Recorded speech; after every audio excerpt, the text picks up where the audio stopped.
Hello बच्चों, चलिए प्रश्न को पढ़ते हैं। सा ता दा पर H2N2O2 तथा HBr के अणुओं के वर्ग माध्य मूल वेग का सही क्रम है।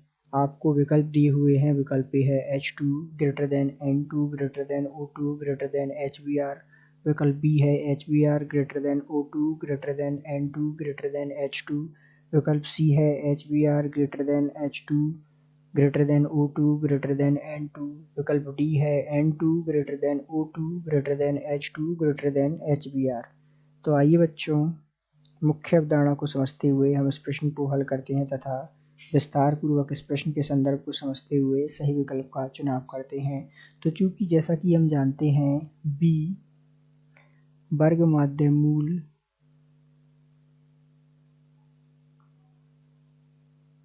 अर्थात वर्ग माध्य मूल वेग का जो सूत्र होता है वो होता है √3RT/m अर्थात अणुभार। तो ये जो वर्ग माध्य मूल वेग होता है वो 1/अणुभार के समानुपाती होता है। तो यहाँ हम देखते हैं कि जैसे जैसे अर्थात ये जो b वर्ग माध्य मूल है अर्थात वर्ग माध्य मूल वेग उसका अधिक होगा जिसका m अणुभार कम होगा। तो जैसा कि हम जानते हैं इन सब में जो हमें दिया हुआ है इसमें H2 का यदि हम अणुभार की बात करें तो ये होता है इसका 2। इसी प्रकार बात करें हम N2 के अणुभार की तो इसका होता है 7 जो है 14 और 14 28।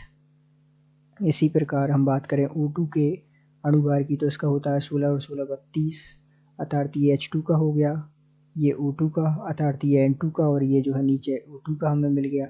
इसी प्रकार हम बात करें HBr की तो इसका अणुभार होता है 80.91। तो ये जो है HBr का। अब सबसे अधिक वर्ग माध्य मूल वेग किसका होगा जिसका अणुभार सबसे कम है वो है H2। तो इसका क्रम होगा H2 फिर होगा N2 फिर होगा O2 और अंत में HBr। तो ये जो है वर्ग माध्य मूल वेग का क्रम हमें मिल गया। अब आइए विकल्प चुनते हैं। तो चूंकि वर्ग माध्य मूल वेग का सही क्रम है H2 > N2 > O2 > HBr, तो हम कह सकते हैं कि दिए गए प्रश्न का सही उत्तर विकल्प ए है।